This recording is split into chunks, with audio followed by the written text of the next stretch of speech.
Hello, praise the Lord. My name is Pastor Ken, and this is Electvotion.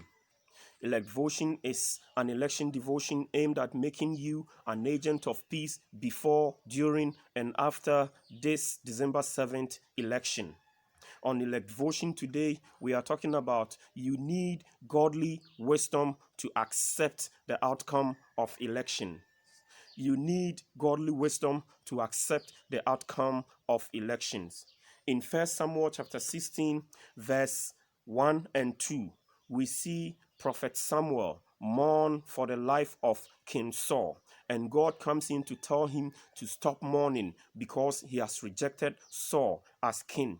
God then goes on to tell him to prepare and go and anoint another person who he has chosen as king over the people of Israel. Samuel gives an interesting response to God.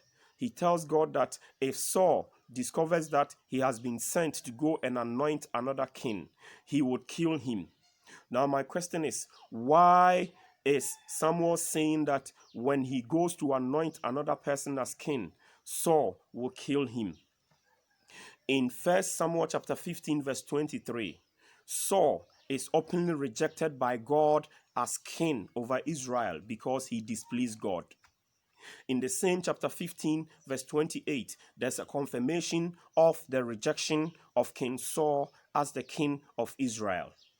Samuel said, God has torn the kingdom of Israel from you today, and he has given it to a neighbor of yours who is better than you.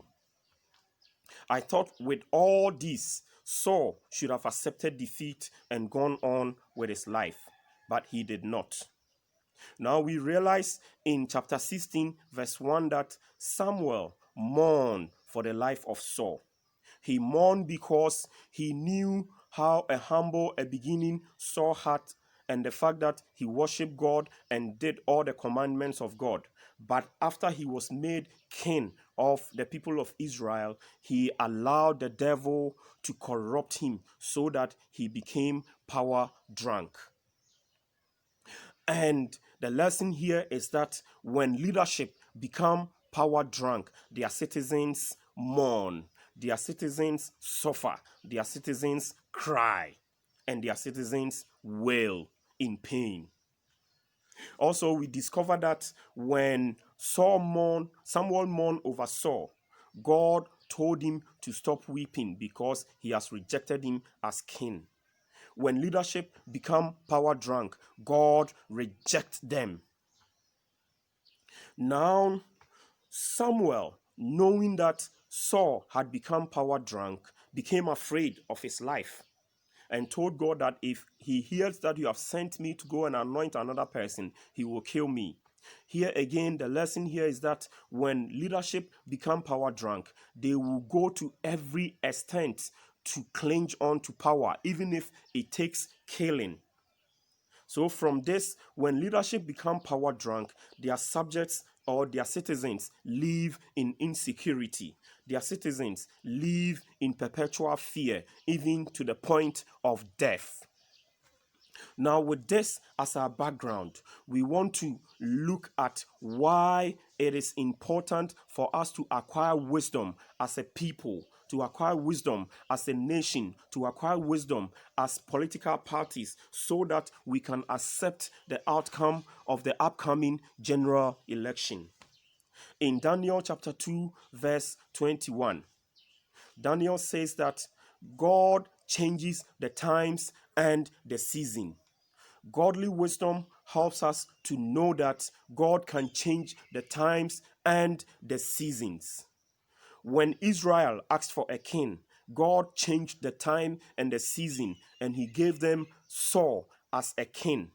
And in this case, there was a smooth transition of power from Prophet Samuel to King Saul without any struggle.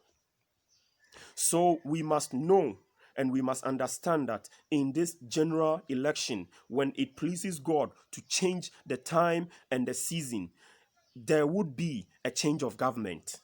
However, if God does not change the times and the season, the reigning government will continue to rule. We must understand this and keep it in our minds and in our hearts. Secondly, it is important for us to acquire divine wisdom because it helps us to understand that at each point in time, at each season and time, God has or God knows exactly who has to rule over a nation. In the same Daniel chapter 2, verse 21, Daniel says that God removes kings and God raises kings. In the days of Saul, he was made a king by the appointing authority in the person of Samuel, in our case, the EC. When Samuel declared Saul a king, the wisdom of Saul did not allow him to object to the fact that he had been made a king of Israel. He accepted it. However, when that same appointing authority in the person of Samuel told him that God had rejected him, he objected to that verdict by God. The lesson here is that as a nation, as people who are nearing election, we must understand that the wisdom that tells us not to reject the verdict of the EC when he declares us winners, that same wisdom must tell us to accept the verdict of defeat when we are declared so. By this, we save our nation of violence, we save our nation of the bloodshed, and we save our nation of any unnecessary tension.